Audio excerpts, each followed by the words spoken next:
rockets were launched from the Syrian Golan Heights, landing in northern Israeli territory, causing no injuries or damage. The IDF responds with artillery fire into Syria. Greece's Prime Minister Alexis Tsipras is quitting and calling early elections after losing his parliamentary majority. And in Cairo, at least 29 people are injured, including 6 policemen, as a large bomb explodes near a national security building. The explosion comes amid a wave of attacks and killings this summer attributed to the Muslim Brotherhood.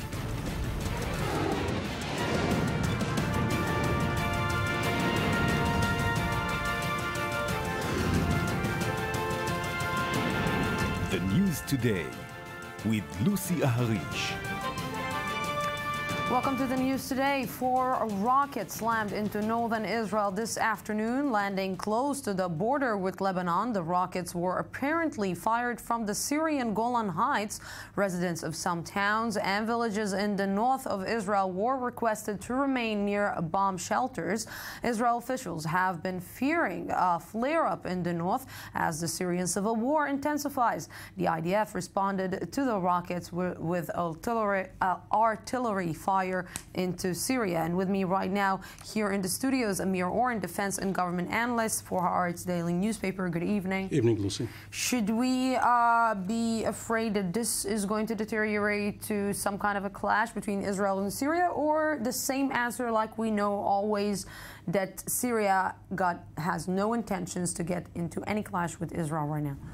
Well, Syria as a term no longer applies to the country bordering Israel from the northeast. The Syrian regime doesn't want to have a clash with Israel. The Israeli Defense Forces have just issued a statement a few moments ago putting the blame on an organization called Islamic Jihad, not Palestinian Islamic Jihad, but simply Islamic Jihad, one of the many organizations operating in the Golan Heights.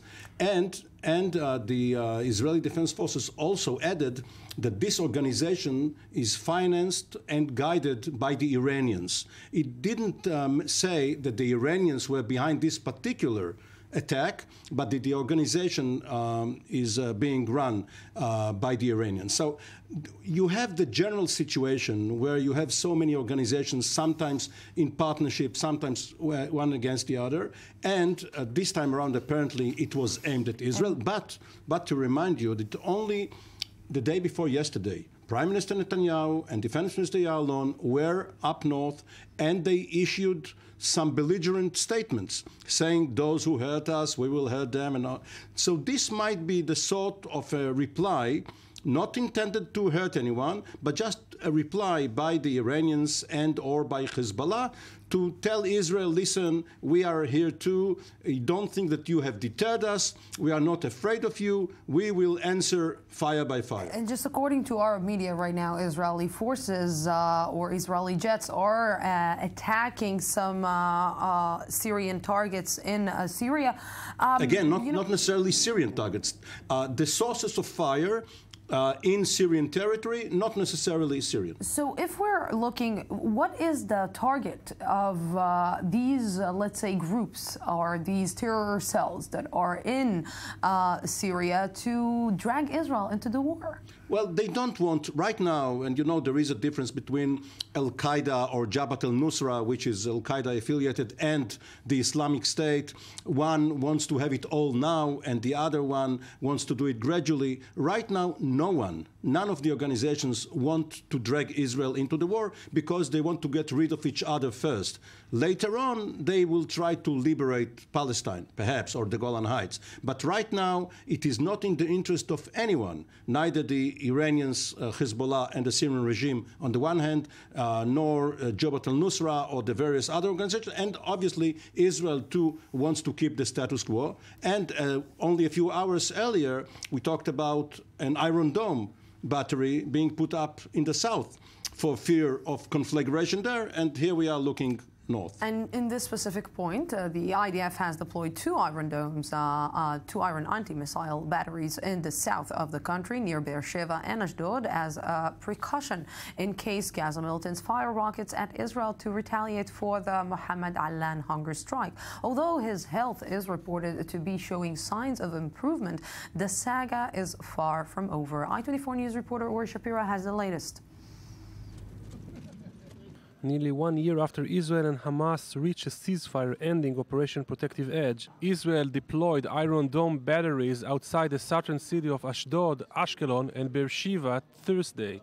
This out of fear of an escalation sparked by the medical situation of Mohammed Allan, a Palestinian prisoner who went on a hunger strike more than 60 days ago to protest his administrative detention. Doctors from the Barzilai Medical Center in Ashkelon said Allan's health condition has improved. He has opened his eyes and responded to his surroundings. The IDF decided to deploy the batteries after receiving threats of missile attacks on the Gaza Strip in case Allan dies. Last month, Israel passed a controversial law allowing authorities to force-feed hunger-striking prisoners. UN Political Affairs Chief Jeffrey Feltman sharply criticized Israel for the new law Wednesday.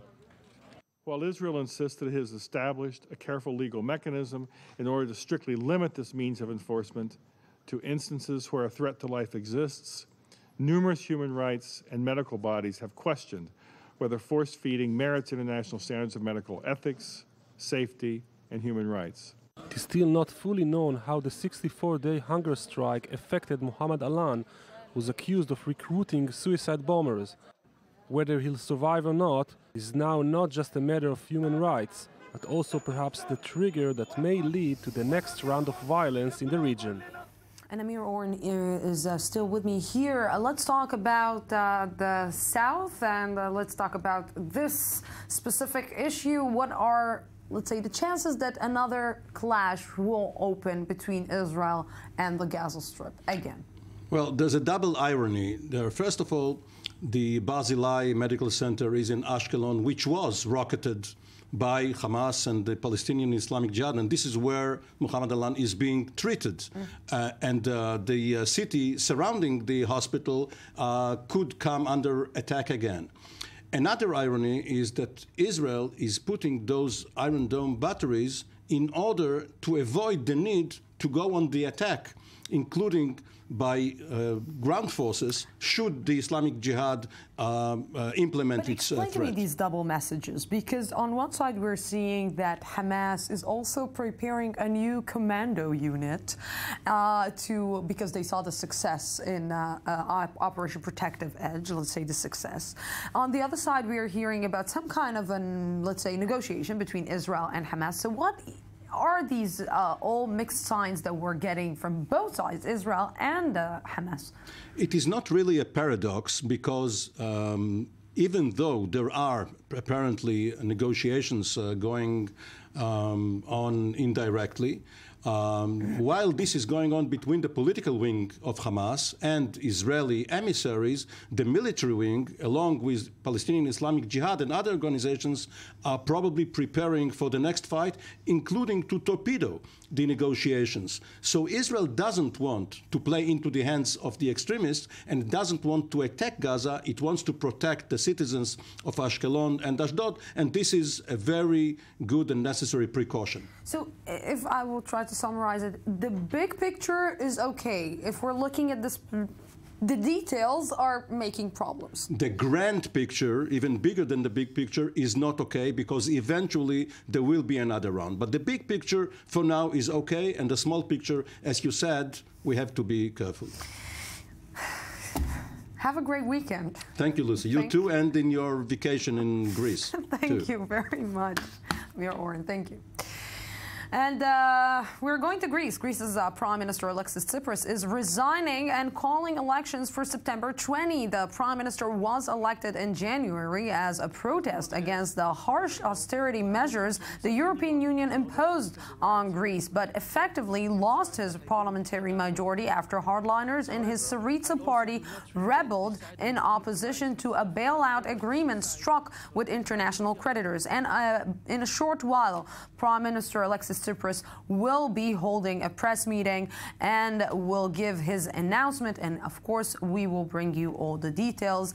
And from Greece, we're going to Iran. The UN's nuclear watchdog, the IAEA, said it is satisfied with the access Iran will grant it to the Parchin military facility, suspected by some countries of having in the past hosted Iranian experiments related to atomic bombs. According to an unconfirmed Associated Press report yesterday citing a draft document, the IAEA would not send its own inspectors into Parchin, but would instead get data about the site from Iran. Some IAEA member countries suspect that Parchin might have hosted hydrodynamic tests to assess how specific materials react under high pressure, such as in a nuclear explosion. And we're still in the same issue. It's difficult to believe today, but Israel and Tehran were once close allies before the Islamic Revolution swept Iran. And if Israel had agreed to an Iranian request, the revolution might not have taken place, or at the very least had a vastly different outcome. I-24 News reporter Amos Siksik met a former Israeli official who was at the center of the storm which overtook Israeli-Iranian relations. Iran, the mid-1970s. The spirit of the looming Islamic Revolution can already be felt on the streets of Tehran. A new religious ruler is sweeping the population, aiming at changing Iran's future forever. Ayatollah Khomeini. After the Shah orders his exile, the Ayatollah settles in Paris. But powers in the Iranian administration wanted more. They wanted to see him dead. And they turned to Israel. Shapur Bakhtiar, who was appointed prime minister by the Shah before the Shah departed, he was desperately looking for a way to stop the onslaught of the Khomeini Islamist revolution. I think history shows that he probably understood the situation better than the rest of us did. But Israel had strategic ties with Iran, which Alfer calls secret diplomacy. Yossi Alfer was a Mossad agent heading the Iran desk at the time, and part of the team that decided against Khomeini's assassination. Iranian officials turned to the CIA, the British MI6, and the French, but they all turned them down. But was it a mistake? I remember saying to myself, if I knew back then what I know now, I would have given a concrete answer. Because you can make a case that had Khomeini been removed from the scene before he came back to Iran, it might have changed the course of history. Alfer's role in the Mossad made him privy to Israel's changing alliances with its neighboring countries in the first decades after its founding. But nowadays, there is an old new ally dramatically affecting Israel's approach to the Iranian regime, the US. You have President Obama talking about Iran's contribution to Middle East stability. You have the American military tacitly cooperating with Iran in fighting Daesh in Iraq. Israel looks at this and feels a sense of, many Israelis feel a sense of betrayal. They don't buy the Rouhani Zarif smile version. A betrayal perhaps highlighted by the historic nuclear agreement between Iran and the US, reached despite strong opposition from Israeli Prime Minister Benjamin Netanyahu. We look at our northern border and we see Iran. There's a whole proxy army of Afghani Shiites and Pakistani Shiites and Iraqi Shiites all working with Hezbollah there. And if you look at the rhetoric going on around the issue of the agreement with Iran, nobody talks about this. But is there hope for Israel of ever restoring diplomatic relations with Iran?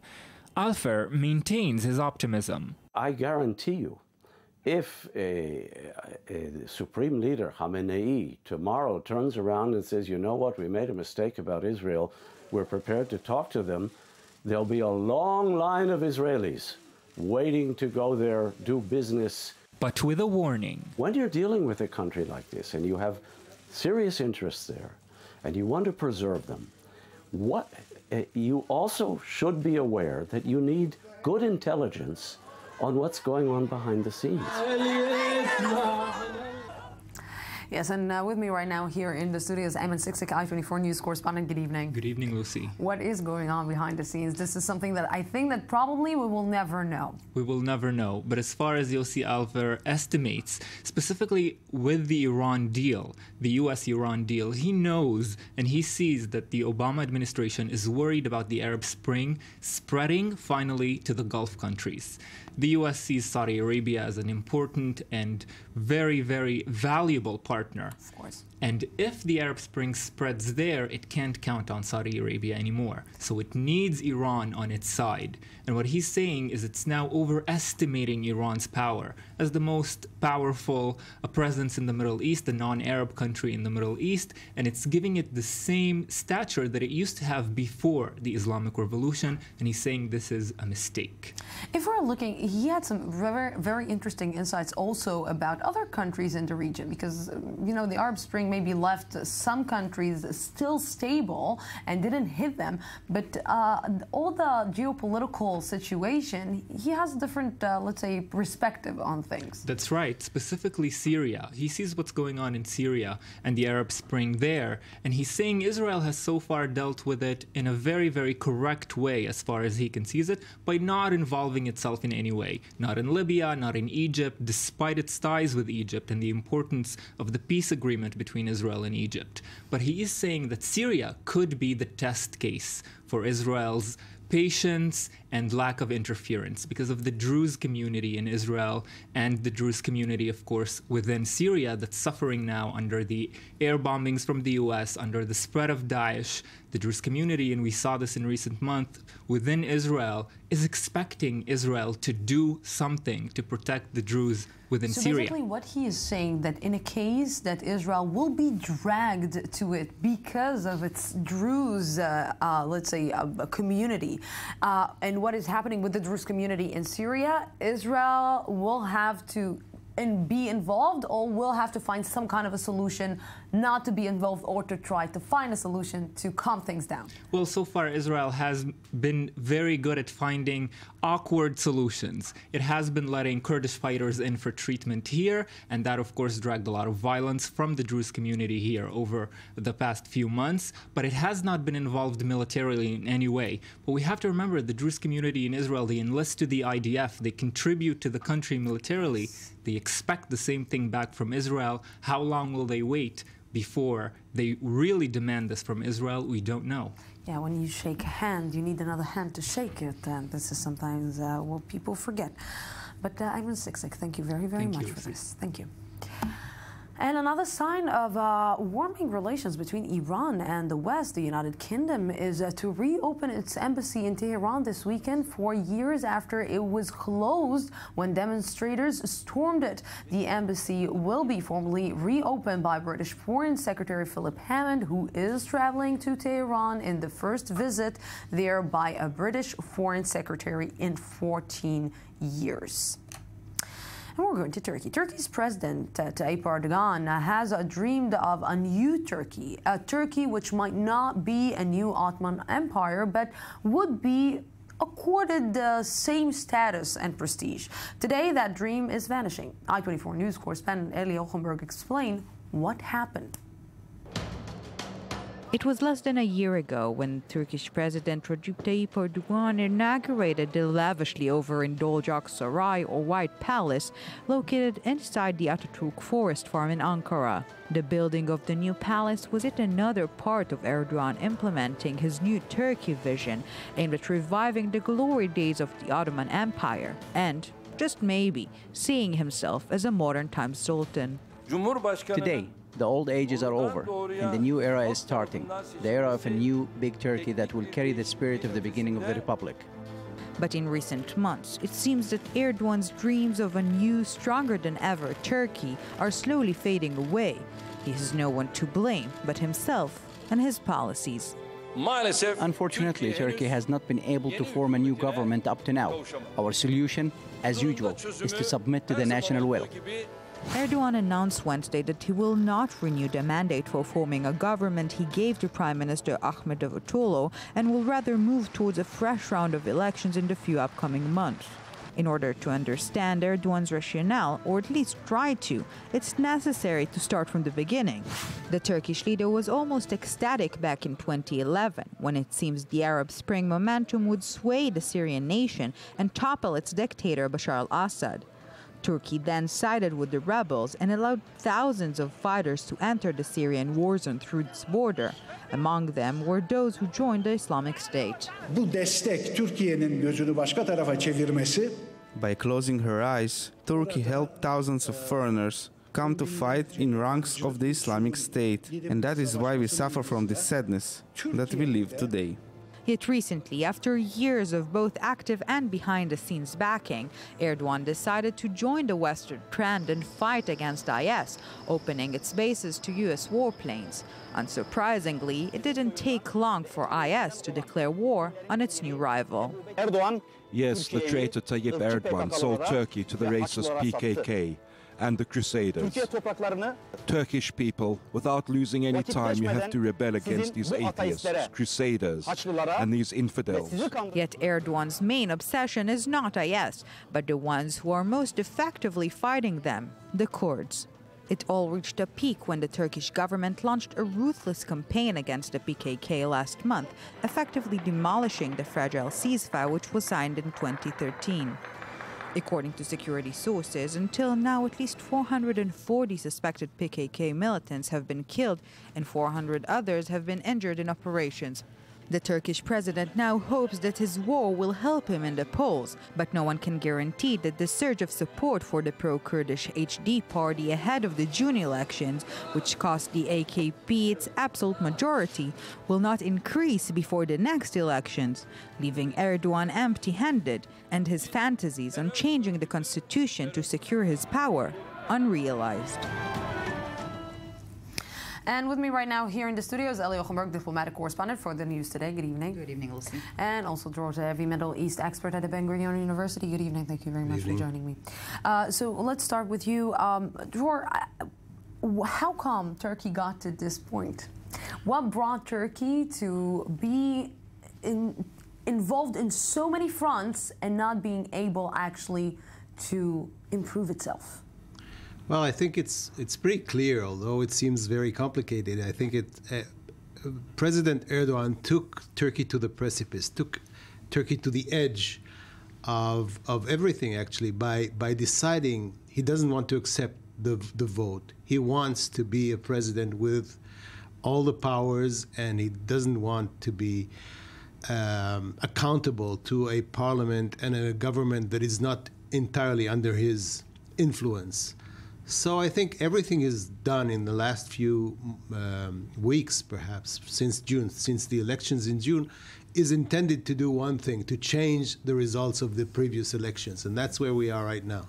This sounds very, very similar. Suspiciously familiar. Yeah. So it is indeed very similar to the case here in Israel. Both Benjamin Netanyahu and Turkish President Erdogan are both very much focused on their political power and pretty much nothing but that. Erdogan's main target at the moment is turning the constitution into the situation that he will have the most amount of power possible, and that means not only the official title of president like we see here in Israel and in many European countries, which is, a bipartisan character with no political orientation, and we have a prime minister with the executive power. But Erdogan wants to have both, and this is what he focuses about. And as very similar to Benjamin Netanyahu, both of them like to create problems in their backyard to shift the discourse from the social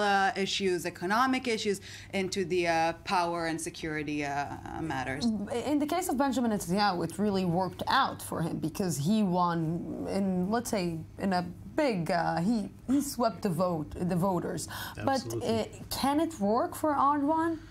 I'm not sure he's taking a very big gamble. I mean, the idea of opening a war against the Kurds, which was intended in some way to improve his situation in the polls by moving the vote away from the Kurdish party. Those Turks who voted for Demirtas, the Kurdish incumbent, or the Kurdish head of party, may decide this time not to vote for the Kurds because it's a war situation. You don't vote for your perceived enemies in that kind of situation. But I'm not sure it's going to work this time. My impression is that most of the Turks don't buy this thing anymore, and maybe he won't be able to sweep it as he plans to do. Do you think that we will be able to see, or we will see, a situation where Erdogan will not be the president in Turkey anymore? No, he is the president. He was elected by the people as the president. It has nothing to do with the elections. If the elections go on, and even if his party loses, he still remains the president. But he won't have any executive power. The executive power will be with another party or with a coalition. And that's something that he can't really stand. Why I'm asking you this, because after he's losing in so many fronts, after he's leading Turkey to a situation where he is not actually able to stabilize the country, he won't get up and say, you know what, that's it, I'm taking some time off.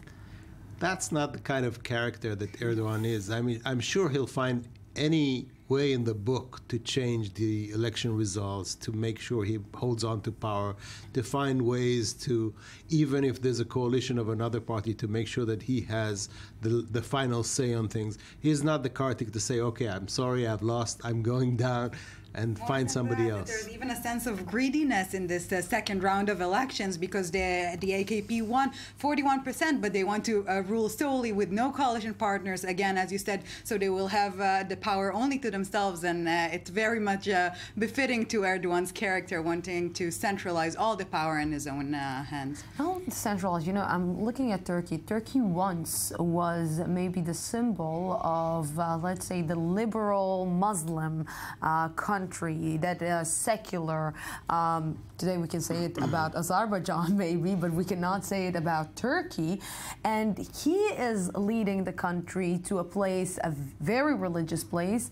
Nobody is, let's say, watching the democracy. Nobody is well, he managed to basically castrate the army. The army, who was always the guardian of democracy, is no longer able to do that job. The police is totally under his control. He managed to change the court system and make it actually the judicial power subservient to him. So I don't see anyone now coming up and saying, listen, this is going somewhere we don't want to go as a people. And of course, he's changing the education system, so in the long term, he may have his way. Thank you very, very much, both of you, Drozevi, Ali Holberg, thank you very much. We're going out for a small break, 2 minutes, and of course, we will continue updating you in the second part of the news today. Don't go anywhere.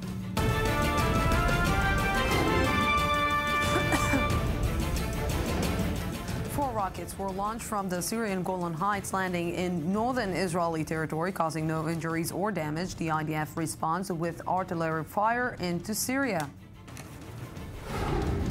Greece's Prime Minister Alexis Tsipras is set to resign and call early elections after losing his parliamentary majority. And in Cairo, at least 29 people are injured, including 6 policemen, as a large bomb explodes near a national security building. The explosion comes amid a wave of attacks and killings this summer attributed to the Muslim Brotherhood.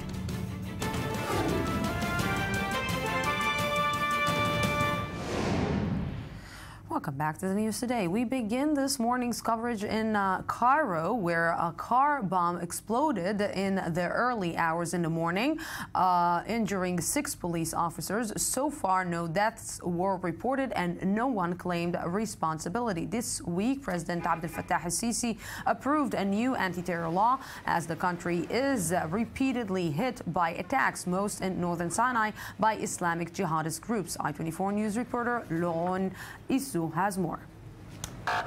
A car bomb exploded in Cairo Thursday morning, wounding 29 people, including 6 police officers. Egyptian security forces said the blast occurred outside a national security building inside the residential Shubra al-Qaima neighborhood.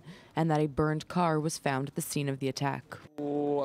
We were waiting in the traffic lights, cars around us from all directions, and we were surprised. Just as the lights changed and we began to move, the explosion happened from that direction. All I saw was the flames and the noise and the things flying off the cars. Islamic State supporters based in the Sinai region who have previously carried out attacks on security forces have claimed responsibility for Thursday's blast. Hundreds of soldiers and police have been killed since the army toppled Islamist President Mohamed Morsi in 2013 after mass protests against his rule. Earlier this month, Egyptian President Abdel Fattah al-Sisi approved a controversial anti-terrorism law.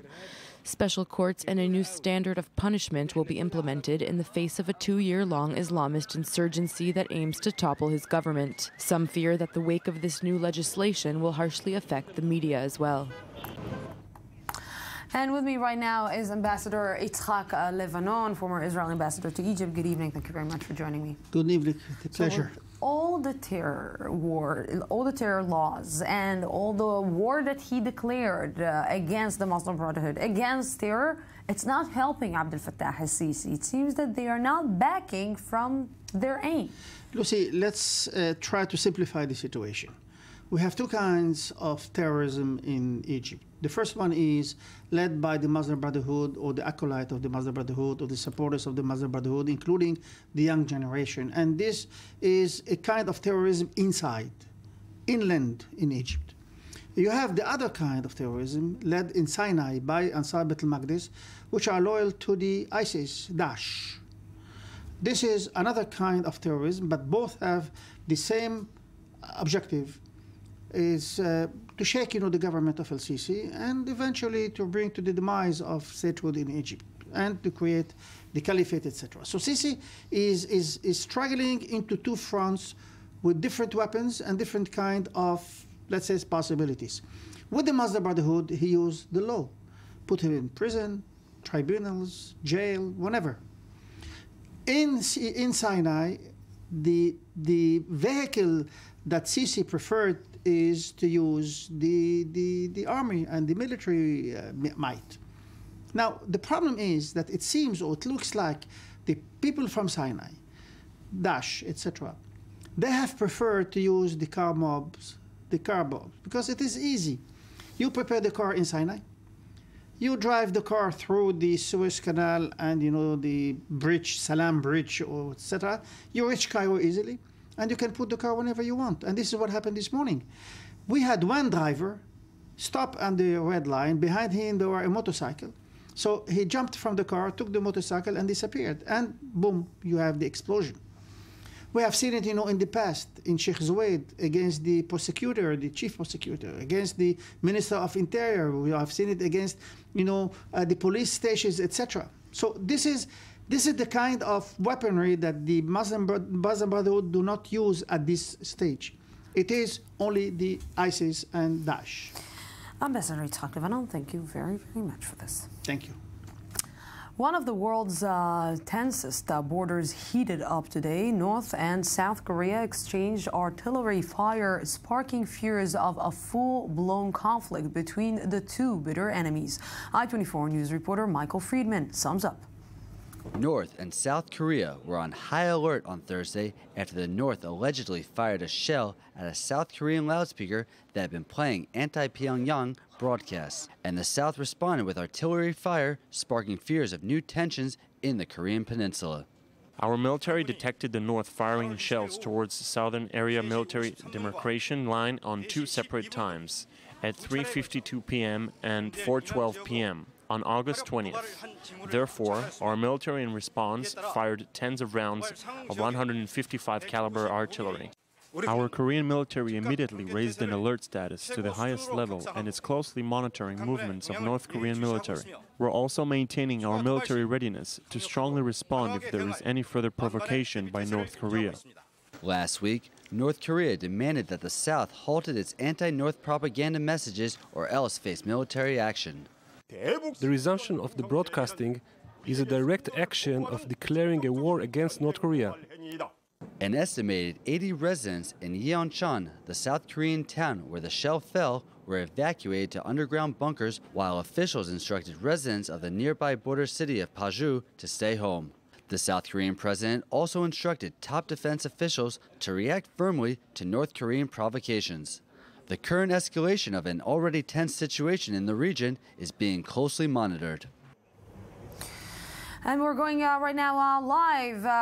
Alexis Tsipras, Greece's prime minister, is resigning and calling elections for September 20. The prime minister was elected in January as a protest against the harsh austerity measures the European Union imposed on Greece, but effectively lost his parliamentary majority after hardliners in his Syriza party rebelled in opposition to a bailout agreement struck with international creditors. Of course, in the upcoming hours, we will bring you more details from this press conference and from what Alexis Tsipras right now is saying and addressing his people. It's 4 days since a bomb went off at a Hindu shrine in Bangkok, and so far no one has claimed responsibility. But that hasn't stopped the speculations, including from Thai authorities. Jaffa Port has more. The search continues for the man who left a bomb at a Bangkok religious shrine that killed 20 people. Thai police say Monday's attack was planned at least a month in advance and involved a network of at least 10 people. Details that hint at the possible involvement of an international terror organization. But the military regime which rules Thailand has been eager to dismiss such suspicion. Though officials have conceded the prime suspect caught on CCTV footage has a, quote, Middle Eastern or European appearance, they stressed Thursday he could actually be a Thai citizen in disguise. Nonetheless, speculation is rife that international terrorism could be responsible. One of the main theories put forward is that a terrorist group linked to the Chinese Muslim Uyghur minority could have carried out the attack in retaliation for the deportation of 100 Uyghurs back to China in July. The Erawan Shrine is particularly popular with Chinese tourists, and indeed 7 Chinese citizens were among the dead. Tourism from China is an important source of income for Thailand. Just looking like a Middle Eastern foreigner doesn't mean that the suspect is Uyghur. It might be a foreigner who worked with a Thai accomplice. I haven't ruled out anything, not yet. Many countries around the world have also not accepted migrants. The Chinese Uyghur minority live primarily in China's northwestern Xinjiang province, where they have for years complained of oppression at the hands of Chinese authorities. Violent clashes between Uyghurs and Chinese security forces have been a rampant breeding ground for extremist ideologies. There is no communication between the Uyghur intellectuals and other elements in Xinjiang with the central government, so that short of using force, there is very little possibility for the Uyghurs to express their opinions about things like the suppression of religious activities or the suppression of culture and languages in Xinjiang. The East Turkestan Islamic Movement, also known as the Turkestan Islamic Party, is an Islamist terror organization which seeks Uyghur independence and has claimed responsibility for attacks against the Chinese regime. It maintains official ties with Al-Qaeda, which has openly called for jihad against China.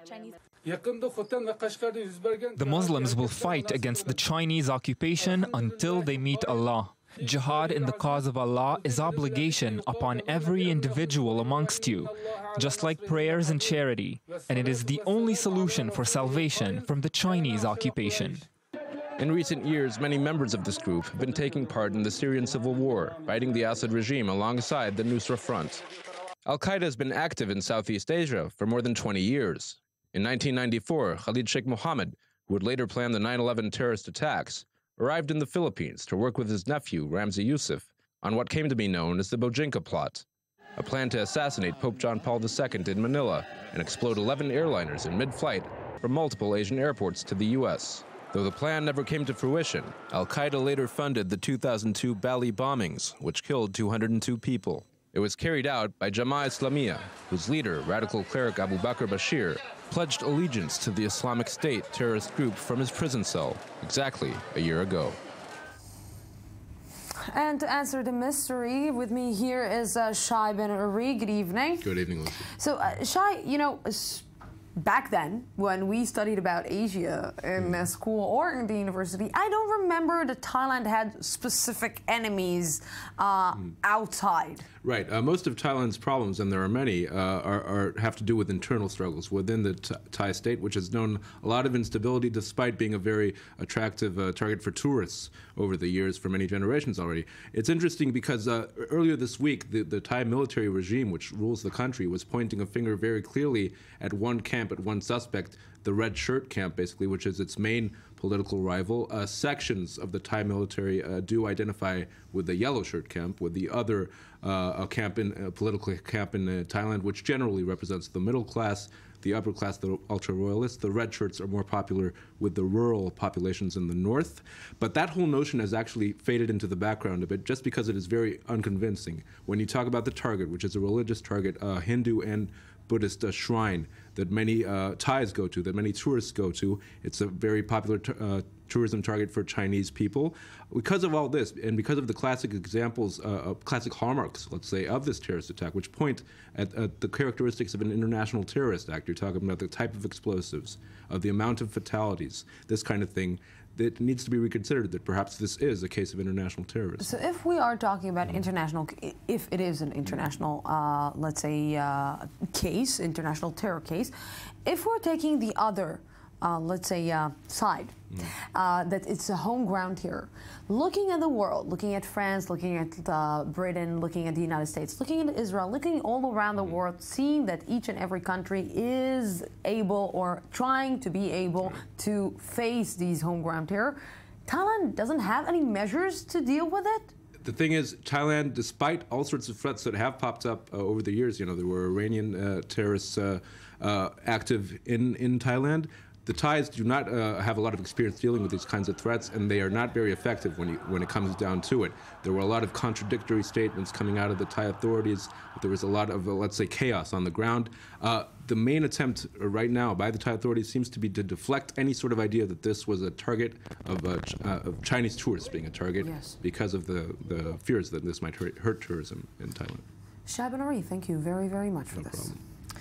In 1948, the new state of Israel took control of 2 Palestinian Christian villages in the north and expelled their residents. The villagers were told they could return one day, and they are still waiting. Here's Or Shapira on a long-running sore. Naida Zara knows every stone in the village of Biram, northern Israel. For her, it is nothing but home, despite the fact she has never lived here, and her father left the village before she was born. Too bad. Only 3 years ago, heavy rain destroyed the roof and it collapsed. In 1948, the Israeli army took control of Biram and Ikrit, 2 Palestinian Christian villages, few hundred meters from the Lebanese border. The authorities asked the residents to leave and promised them they could return in 2 weeks. These 2 weeks have lasted 67 years. The expelled villagers moved to different locations in Israel and Lebanon. In July 1951, they turned to the Israeli Supreme Court, which ruled in favor of the right to return, but several months after that, Israel destroyed the houses left in Biram and turned the deserted village into a national park. Ever since, many of the expelled residents and their sons come to the site every week and also hold special summer camps for their children, telling the history of the deserted village. At the end of the summer camp of 2013, the organizers and participants of the camp decided to stay here. So we continued to live here in shifts. We put some tents. We closed the entrance of the church and schools. We brought heaters and everything else. We continued to stay here a year and a half until the regional council gave us a court order demanding we leave. We went to court, and the first court decision was to let us stay here. Then the council appealed to a higher court, and we lost the case and we had to leave the area.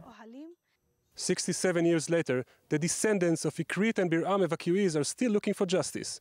But unlike other cases in the region, they did find some understanding from the new residents in the area. In a way, it's a tragic part of my life story, because I support the return of Biram evacuees, and unfortunately, it didn't happen. Einat Lutzati is a member of Kibbutz Bar'am, a Jewish collective community built on some of the area which once belonged to Nahida and her family. Surprisingly, she and some of her friends in the kibbutz not only support the return of the evacuees, but also promote this agenda in special projects and through the media. Justice cannot just be on my side. The fact that my family found a home as Jewish refugees, there are other stories in this small piece of land, and they also deserve to find a place here. We should share.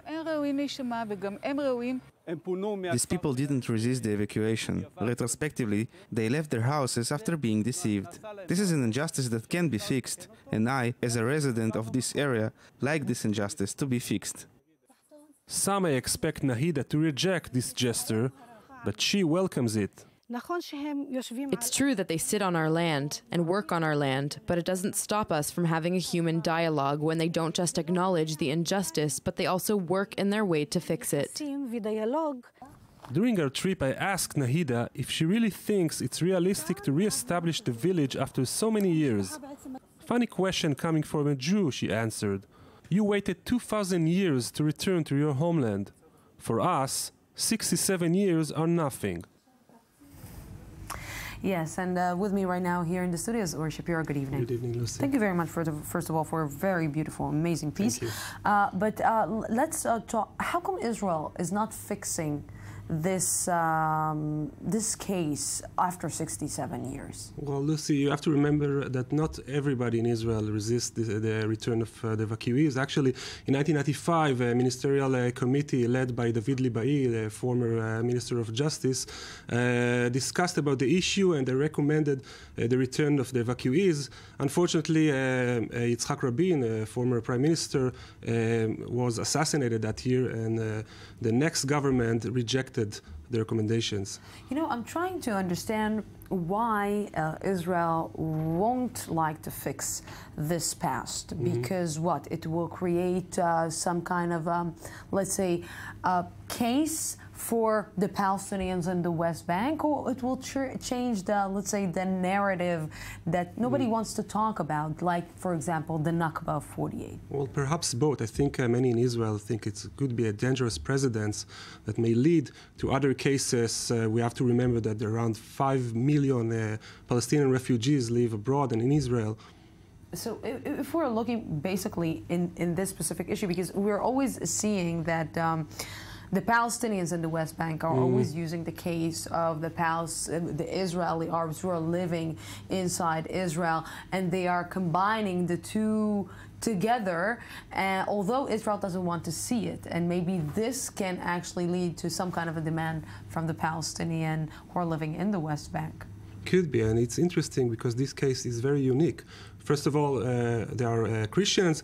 Many of them don't consider themselves as Arabs at all. They consider themselves as Arameans, this ancient cult. They're using a special language. So this case is very special. It's very unique. Yes, Uri Shapiro, again, thank you very, very much for this. Thank you. And right now we are going to Victor Eliezer from the Yediot Ahronot daily newspaper. He's a correspondent in Greece. Good evening. Thank you very, very much for joining me. So Alexis Tsipras finally resigned. Yes. After the agreement with the Europeans, Alexis Tsipras maybe succeeded to get this agreement, but he lost the majority of his government. So more than 30 members of his party opposed this agreement, and the Tsipras today decided that only by elections and by a new confirmation by the people of his staff, he is going to continue. Why is he resigning, Victor, exactly? What is bringing him to resign? What? Because he actually promised things that he cannot keep? No. The answer is very simple. Because his coalition government lost the majority in the parliament.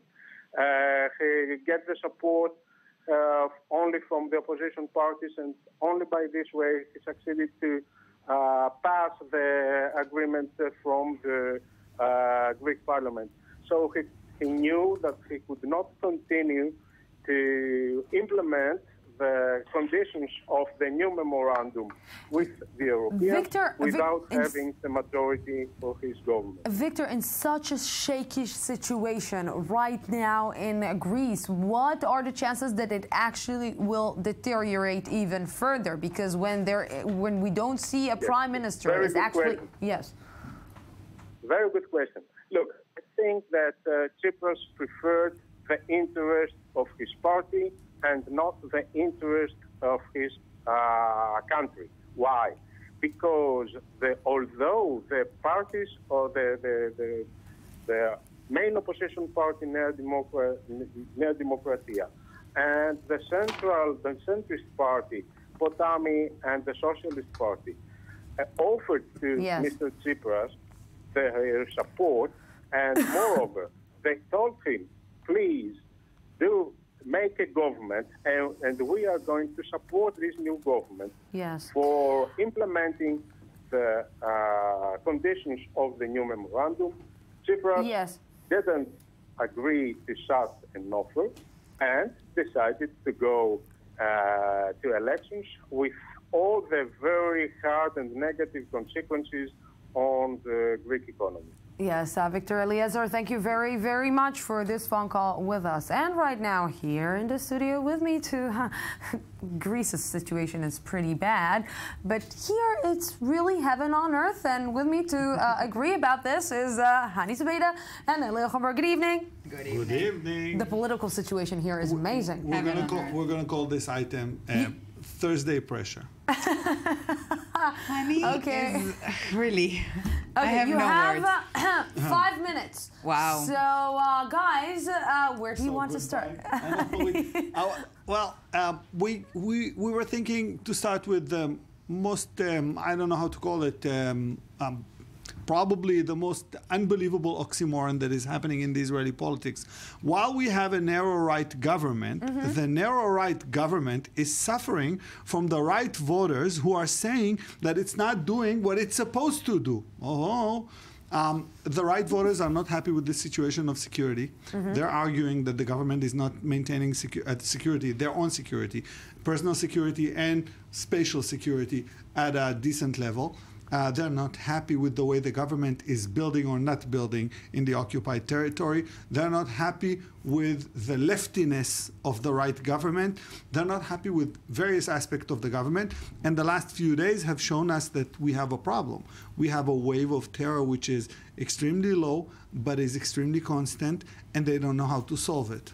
Yes, and this is really a great paradox, because we've been talking about the fact that this is indeed a very narrow right-wing government that cannot lead any peace process, that cannot do many diplomatic things that will answer the need of the international arena. But then at the end of the day, the voters are very unsatisfied. And if we're talking about security and personal security, we still do not have a chief of police in Israel, and this nomination is getting delayed because of surprise, surprise.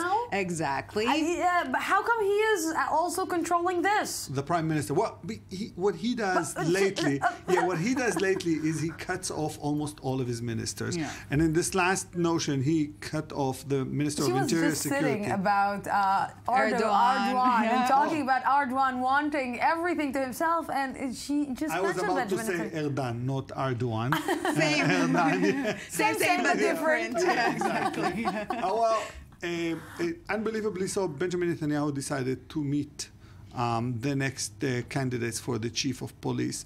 I don't think Erdogan's going to like it. I think he's going to wait. He's going to wait to see what the recommendation of the prime minister is, and he's going to go exactly the opposite direction.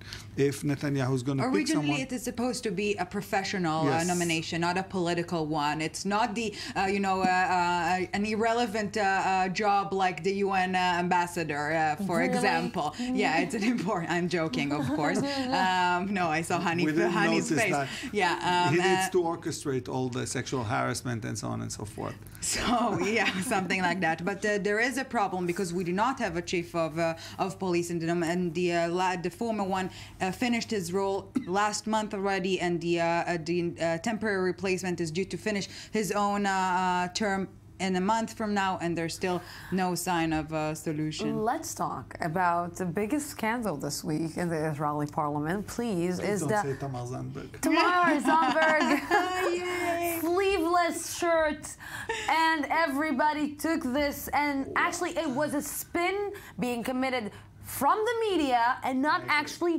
talking about the real thing, about a man not respecting the head of the committee next to him. It's not a man not respecting the head of committee. It's a misogynistic man who decided that he needs to show the small woman right next to him, who is a parliament member and the head of the committee, that he's in control of the committee. And if, well, there's a video strip of that, people can see that. He was mocking her for a long 7 minutes. He was mimicking her like a 4-year-old child. She's, let's put it like that. Baboon. She's a young, left-wing, liberal woman. He's, you know, an older religious man from the old guard. The chair of the Judea and Samaria Committee, a former MK but in still, Israel. in the corridors of the parliament, you expect those high-ranked people to at least behave properly. But again, so he mimicked her. It was really disrespectful for both sides. But at the end of the day, the story was that Tamar Zandberg was sleeveless, and because of a journalist here in Israel that said that she should be ashamed, or she should pay attention that she's not respecting him because he's religious and she's coming to the parliament sleeveless. I think that was, well, there was a huge discussion about that. I think the whole thing boils down to one point. Israeli men... It's the responsibility of the media not to shift and not to spin the discussion from the real issue to... Tzvi Handel, the man on the issue, was behaving at the lowest way a man can behave. Misogynistic, disrespectful, disgusting, and he was rightfully so removed from the committee hall. We're lucky to have a decent man with us. Thank you very much, guys.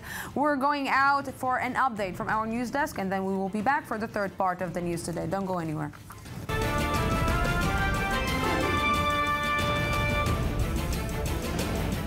Welcome back to the news today. We are opening this third part with the resignation of Prime Minister Alexis Tsipras. Just addressed the nation, saying and resigning from his office, of course, after all the, let's say, economic crisis that Greece was suffering. And with me right now on the line from Greece is Natalie Savarikas, journalist from Greece. Good evening. Good to talk to you again.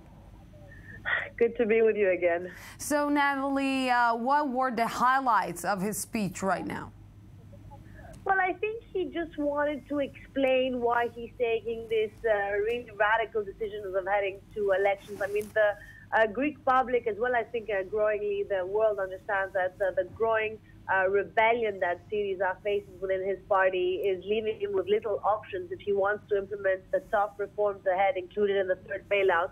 He will definitely need a strong and united administration, which is, and especially one of his party, a united party, which is one he doesn't have now.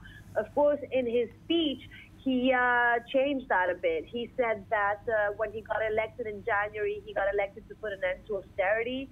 And this is definitely not something that's included in the third bailout. Quite the contrary, we saw like increases of taxes left, right, and center. So he needs to justify that, and that's why he's heading to elections. Natalie, was that a surprising move coming from him? Listen, we've seen reports for the past month that this was going to basically happen. And now he's still extremely popular in Greece. He's by far the most popular politician. So if he was going to do these elections, he had to do them now while he's still extremely popular and the measures haven't sunk in. So it was quite expected. We were just very unclear as to when these elections are going to take place. And to be quite honest, we still aren't very sure on the date as of yet. We don't know if it's going to be on the 13th, the 20th of September, or even early October. You know, Natalie, several times we spoke during the crisis, and I asked you that, you know, a politician, when he promises something, usually he needs to accomplish it. And he wasn't able to accomplish the key word that he was talking about, which is austerity. And he's just stepped down. He's decided to resign. Is that being captured as some kind of a, let's say, a prestige move coming from him, as we can say that he did the appropriate thing after he promised the people to take them out from the crisis, and he wasn't able to do it? Exactly, and that's why he's still very popular, you know, because he seems to be still quite an honest politician. I don't know if that's a contradiction of terms, but in Greek it definitely is the feeling. So for one, the Greeks have a politician that is coming clean to them, admits he's made omissions, admits he's like fought very hard for everything so far, and that's what they see in them, a young leader, different from the rest, who's fought very hard to put an end to austerity. He was defeated, but yet he's asking for a second chance. Yes, he's asking for a second chance. Well, it will be interesting to see what will happen in Greece in the upcoming days and the upcoming months. But Natalie Savarikas, I believe that we will speak to you again in the upcoming days. Thank you very, very much for this. And now to something else. Natalie just spoke about politicians and if they can be, let's say, save their prestige. So how much of a leader's lifestyle should be paid by the taxpayer? British Prime Minister David Cameron was recently seen sitting in economy class on a budget airlines, flying back from a holiday in Tuscany. In Israel, on the other hand, Prime Minister Benjamin Netanyahu is regularly criticized for a lifestyle that many see as out of touch with the average citizen. The Israeli leader is also slammed for luxurious, let's say, like the average citizen can only dream about, such a special sleeping cabin on an El Al airplane, which cost $127,000 of taxpayers' money. Okay, so to understand if this is okay or not, with me in the studio right now is Dov Liftman, a former member of Israeli Parliament Yesh Atid Party. Good evening. Good evening, Lucy. And also Moti Morel, owner of a strategic consultant office. Good evening. Thank you very much for joining me. Good evening. You know, I'm trying to imagine if Prime Minister Benjamin Netanyahu will be sitting next to me in economy class let's say, in my next vacation. I don't believe that it will happen. No, security wouldn't allow it. Security wouldn't allow it. Right. And if security would allow it, do you think really that Benjamin Netanyahu will travel in economy class? It may help Cameron in England, because in England they don't have all the security problems like we do. And the voter in England, when he comes to vote, he doesn't ask himself who will guard my security better against the enemies. Mm-hmm. He has other things on his mind. Although they are suffering from this also right now. Sorry? They are suffering from home ground terror, and they are suffering from international terror like all the rest of the world. So what is the difference between Cameron and Benjamin Netanyahu? It is engraved in us, Israeli citizens, that we are surrounded by enemies, and bombs can go off any day, and missiles and rockets. And this is what we are born into, and this is what we live in. So our considerations on who to vote are different than the considerations of the British voter. On the other hand, we're seeing that President Reuven Rivlin is flying in economy class in flights, in El Al flights, and he's not asking for a luxurious bed being inside the airplane so he will be able to sleep 2 or 3 hours. So I want to mention that there's a difference between the security demands and the luxurious demands. Mm-hmm. It is true that I know that ministers, for example, Yair Lapid instructed all of us when we traveled, we should travel in economy class, and he makes sure whenever he travels on his own, he travels economy class.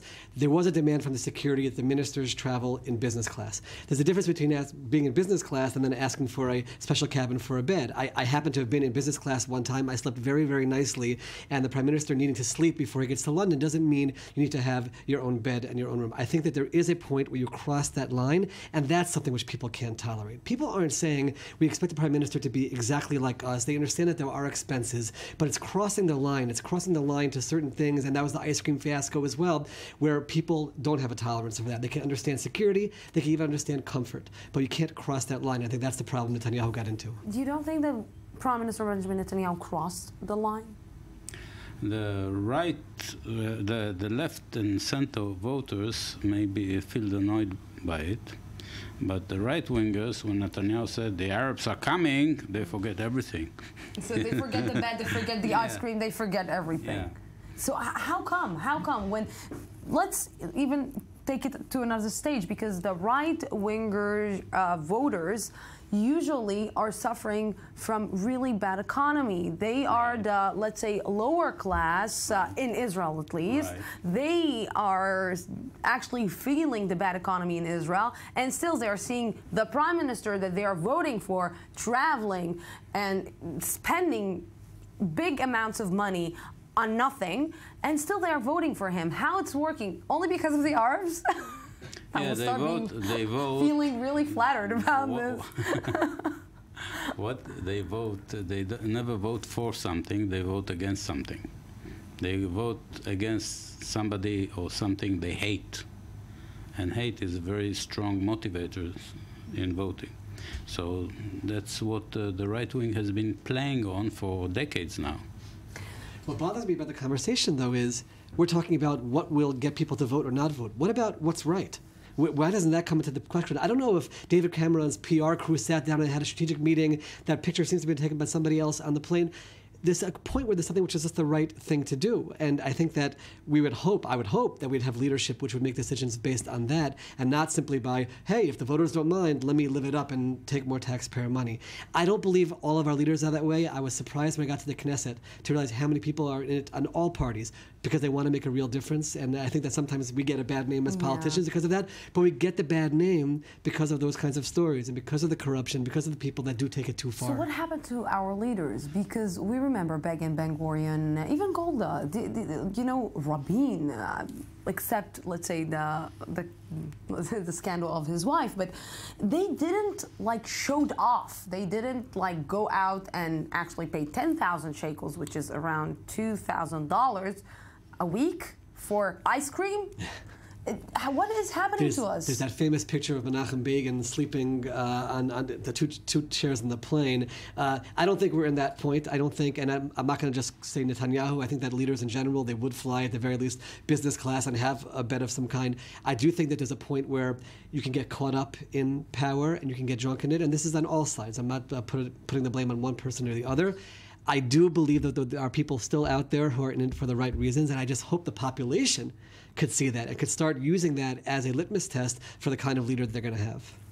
Netanyahu is quite an exception as a leader of Israel because most leaders of Israel were not showing off like this. So after Netanyahu, we might have, let's say, somebody like Rivlin, and then everybody will love him.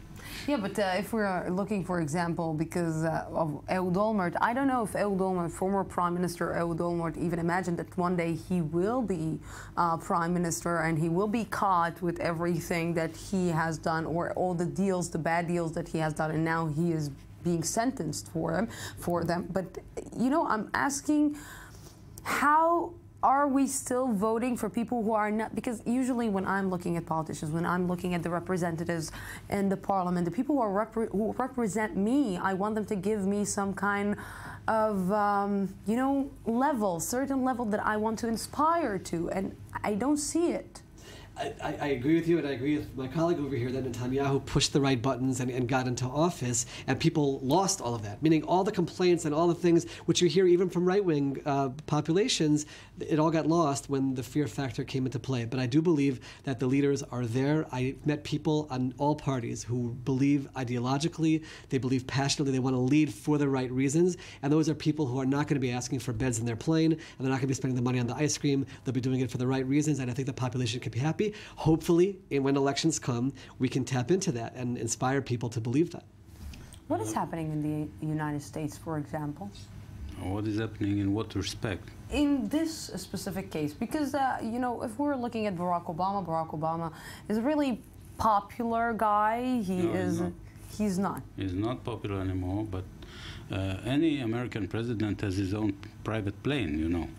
Yeah, this is different. This is different. Yeah, but that was also the will of Benjamin Netanyahu to actually have a private plane that will be in the use of the Prime Minister's And there is legitimacy to that as well in terms of being able to get around and not having to find charter flights. There is legitimacy to that. But again, in the context of Netanyahu and all of his issues, it was the wrong time to ask for that. You want to say something? Yeah, and when election comes, people vote between alternatives. So they might not like Netanyahu, but they also look at the other candidate and see. They don't vote for the ideal prime minister. They vote between alternatives. So they choose, and they choose. Most people say, "I choose the lesser evil, not the not the better one." Well, we are not living in, let's say, the Arab countries in dictatorship where we are seeing that the dictators or the leaders are living in really rich life, the good life, like Bashar al-Assad, like, let's say, Abdel Fattah al-Sisi, I believe, and all the rest of the Gulf states. We're living in Israel, and if we're looking at what is happening here, and we're looking what is happening in the United States, for example, or in any other country, it seems that, like you said, we crossed a line. We crossed something that is not, it's not fair anymore. It's not fair to see it because this is coming from my money. And the problem is that there are legitimate... It's coming from my salary. Correct. Now, there are legitimate expenses which people complain about also. He's the prime minister. He's going to entertain people in his home. The home is not the most glorious home in the world. It's not the White House. I've been in both, and you can't even compare. But because those lines are crossed, then people complain even about the more legitimate lines, meaning there are legitimate expenses. They were talking about how much they spent in each home. There's legitimate things they have to pay for, but once those lines are crossed, the population hangs on to that. What is the, let's say, average salary of a prime minister in Israel? 40? Yeah, it's not an extravagant amount of money. Like a parliament member? It's a little bit more than a minister. It's a little bit more than a parliament member, a little bit more than a minister. It's not anything out of control at all. And it's a very, very fair. I would almost say I don't think it's enough, personally. The amount of time that people put into this.